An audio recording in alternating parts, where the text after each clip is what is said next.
We need to make this fight happen now.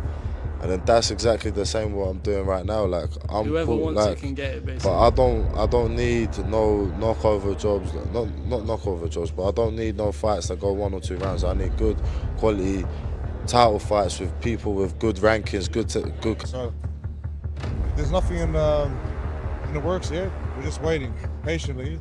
I'll fight anyone. I think Moses Itauma did. There's something about Moses Itauma, but there's no real point for me going down and fighting Moses. What's the benefits? I'd rather fight someone like Shang wants a rematch. There's Martin Bupoli. There's who else? RJ Carbayel. To get in the ring soon. It's quite difficult.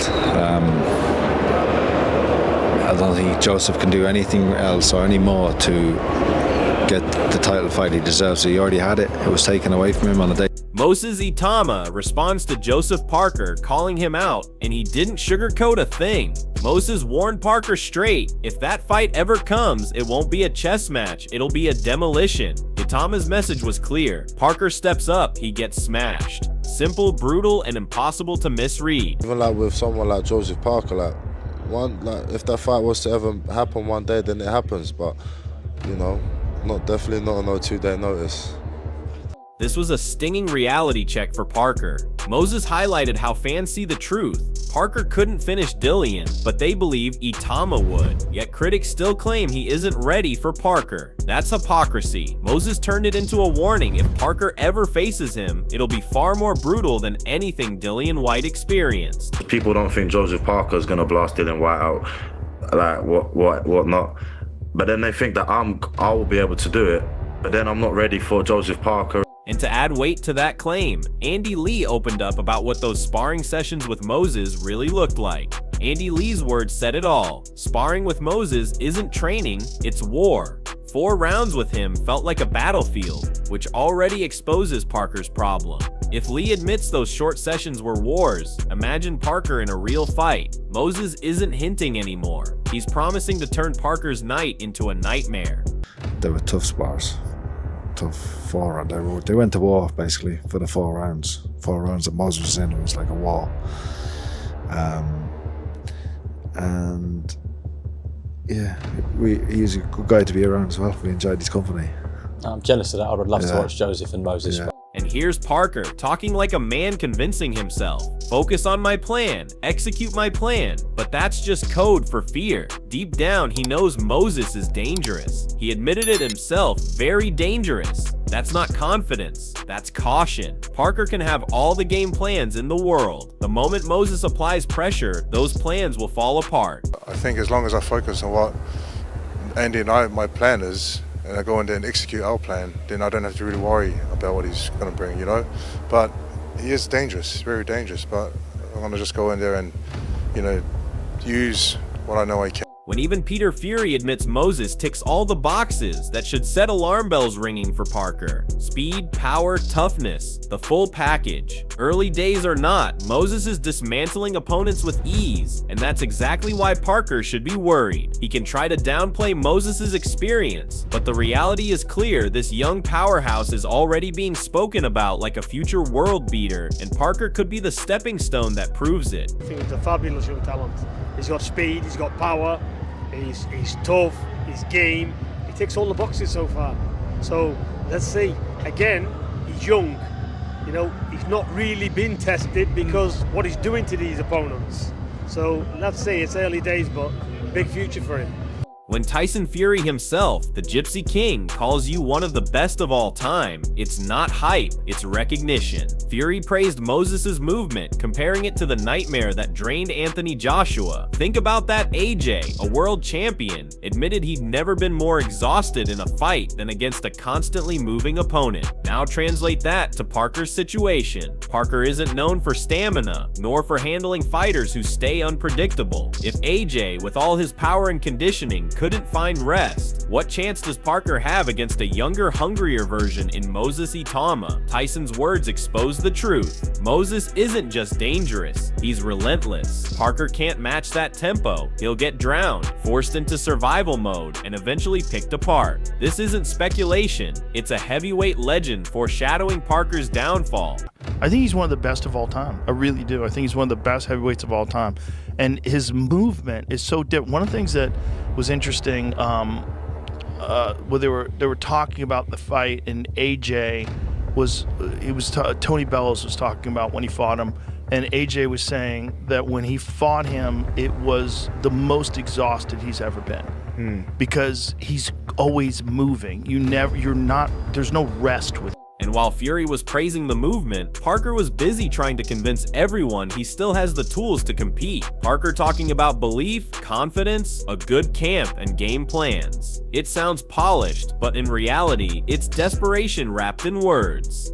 The subtext is simple. Parker needs everything to be perfect just to stand a chance. That alone shows the gap. Meanwhile, Moses doesn't need excuses or special preparations. His natural speed, power, and hunger are enough to overwhelm seasoned fighters. Parker's speech exposes fear, because when someone keeps repeating they believe in themselves, it usually means they're trying to convince themselves, not the world. Andy Lee and George Lockhart can build all the strategies they want, but Moses thrives on tearing game plans apart. He forces opponents into chaos, takes away their control, and dominates. Against him, Parker won't have time to adjust. He'll be reacting from the first bell, dragged into a storm he can't survive. Parker's words sound strong, but against Moses, they're hollow.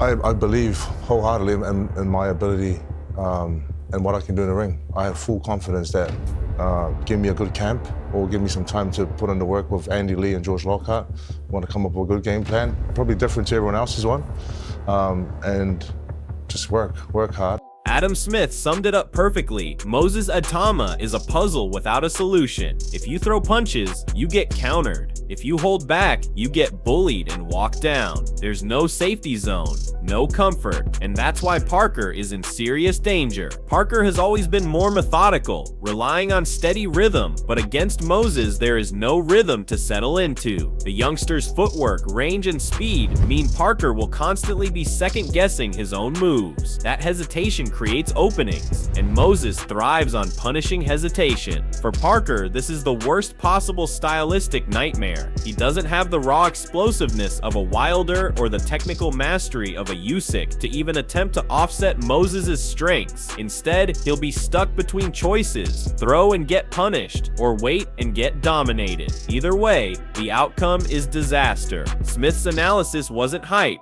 It was prophecy. The problem with Moses is that his feet and his distance and his range is so good and he's so quick that if you commit to the punches, you're going to get countered. And if you don't, you're going to get backed up and taken out. So it's a real puzzle. There's not many heavyweights that are southpaws. Obviously, Alexander Usyk is, but he's moved up into that domain, and that's. And if that wasn't enough, listen to Tony Bellew. He believes there's simply no one alive right now who can beat Moses. Tony Bellew's verdict was blunt. There's no one who's gonna beat him. That's not just hype, it's a fighter's instinct. Bellew has seen champions rise and fall, and when he says Moses is untouchable, it carries weight. The point about Moses adapting his weight for each fight is crucial. It shows he isn't just talented, he's calculated. That adaptability makes him lethal, because Parker can't prepare for one version of Moses. He has to prepare for all versions, and that's impossible. Whether Moses comes in lighter for speed or heavier for power, the outcome is the same. Parker gets broken down. Bellew's respect highlights the generational gap. Moses isn't just another contender, he's a different breed, adjusting like a veteran while still being so young. For Parker, that's a nightmare scenario. He's up against someone who evolves fight by fight, and when a fighter adapts that quickly, no one can beat him, stops being opinion, and starts sounding like fact. There's no one who's going to beat him. I just think technically, physically now, he's at the weight and he's adapted and he's adjusted. I mean, he's even adjusted and adapted his weight for this fight individually. I mean, he put on how much weight and slowed his actual feet down because Daniel Dubois' feet were slow. When Eddie Hearn calls you an exceptional talent, that isn't casual praise. It's the voice of boxing's top promoter recognizing a future star. Hearn pointed out Moses' pedigree, and that's what makes him terrifying for someone like Joseph Parker. Moses isn't a hype job built on soft opposition. He's a product of years of elite amateur schooling, already fighting like a seasoned veteran. Parker, by contrast, has relied on experience and grit. But the truth is, he's been beaten at the top level several times. The difference here is clear. Moses combines youthful explosiveness with technical pedigree, and that's a cocktail Parker has never successfully handled. Hearn knows a star when he sees one. He was there for Joshua's rise, and he sees the same, if not greater, potential in Moses. That's the writing on the wall. Parker might try to drag Moses into deep waters, but against a fighter this complete, Parker will be the one drowning. Look, Moses is an exceptional talent. You know, he's been in the game a long time. He's got a very, long-standing amateur record and pedigree as well. Anthony Joshua gave Parker a glowing review, calling him phenomenal and crediting his team. But here's the truth. That's a veteran respecting another veteran. Nothing more. Notice how AJ says he's still studying him now.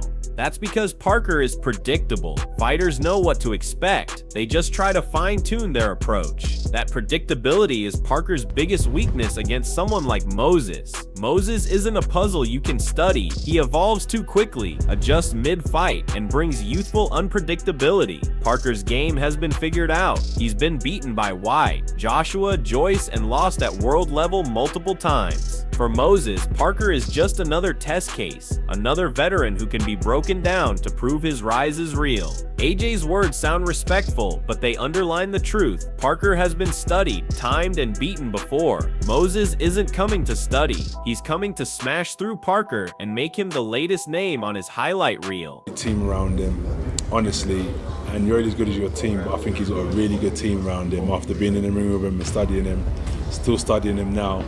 I think that he's the one to edge it. And then, in true blunt fashion, Derek Chisora cut through the talk and buried Parker with brutal honesty. Leave it to Derek Chisora to say what fans are really thinking. Nobody wants to see Joseph Parker fight. That's the raw truth. Parker doesn't excite crowds. He doesn't bring chaos. He doesn't bring drama. Even Chisora, who shared the ring with him, brushed him aside as a shot fighter. For Moses, this is golden. He doesn't just have the skills to outshine Parker. He has the charisma, the energy, the height. Fans don't buy tickets to watch Parker grind out another cautious decision. They'd buy tickets to watch Moses unleash destruction on a so-called veteran. Chisora's comments expose the gulf. Parker is past his sell-by date, while Moses is the fresh storm everyone is waiting to see unleashed. The fact Chisora would happily smash Parker again shows there's no fear, no aura left around him. Moses doesn't just threaten Parker's career in the ring, he threatens to erase whatever name value Parker has left in the sport. Bro, nobody wants to see Joseph Parker fight. Why not? Nobody wants to see it. You don't sell shit. I'll smash you don't sell shit. I'll smash him again. At the end of the day, this isn't just hype, it's a crossroads fight. If Moses Itauma smashes Joseph Parker, it cements him as the new face of heavyweight boxing, the young lion who proved experience can't slow down destiny. But if Parker somehow pulls off a shock, it would be the upset of the decade. A wounded veteran clawing back respect by halting the most dangerous prospect in years. The question isn't about skills alone, it's about hunger. Moses is fighting to build his legacy. Parker is fighting to protect what little he has left. Mentally, the edge is obvious. Moses wants it more. He's sharper, hungrier, and far more ruthless. Parker looks like a man clinging on, while Moses is ready to take everything. So what do you think? Are you backing the young destroyer? Or do you believe Parker has one last miracle left? Drop your predictions below.